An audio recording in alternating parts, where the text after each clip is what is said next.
किसी गांव में एक साधु रहा करता था। वो जब भी नाचता था तो बारिश होती थी। गांव के लोगों को जब भी बारिश की ज़रूरत होती थी तो वे लोग साधु के पास जाते थे और उनसे अनुरोध करते थे कि वो नाचें, और जब वो नाचने लगता था तो बारिश ज़रूर होती थी। कुछ दिनों बाद 4 लड़के शहर से गांव में घूमने आए। जब उन्हें ये बात मालूम हुई कि किसी साधु के नाचने से बारिश होती है तो उन्हें यकीन नहीं हुआ। शहरी पढ़ाई लिखाई के घमंड में उन्होंने गांव वालों को चुनौती दे दी कि हम भी नाचेंगे तो बारिश होगी, और अगर हमारे नाचने से भी बारिश नहीं हुई तो उस साधु के नाचने से भी नहीं होगी। फिर क्या था, अगले दिन सुबह सुबह ही गांव वाले उन चारों लड़कों को लेकर साधु की कुटिया पर पहुंचे। साधु को सारी बात बताई गई। फिर लड़कों ने नाचना शुरू किया।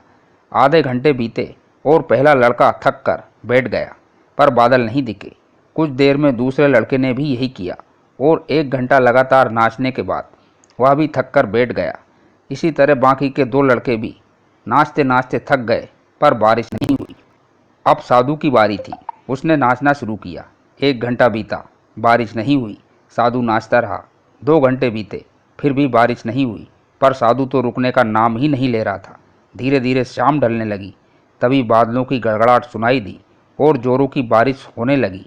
लड़के ये देखकर दंग रह गए और तुरंत साधु से क्षमा मांगी और पूछा, बाबा भला ऐसा क्यों कि हमारे नाचने से बारिश नहीं हुई और आपके नाचने से हो गई? साधु ने उत्तर दिया, जब मैं नाचता हूँ तो 2 बातों का ख्याल रखता हूँ। पहली बात ये कि मैं सोचता हूँ कि अगर मैं नाचूंगा तो बारिश को होना ही पड़ेगा, और दूसरी ये कि मैं तब तक नाचूंगा जब तक कि बारिश हो ना जाए। कहानी का सार यही है कि आपने कोशिश करना छोड़ दी तो कभी भी सफलता का मुंह नहीं देखेंगे। तो वहीं अगर आप प्रयास करते रहें तो एक ना एक दिन सफलता ज़रूर मिलेगी। हमें विश्वास है कि अभी तक आपने इस चैनल को सब्सक्राइब कर लिया होगा।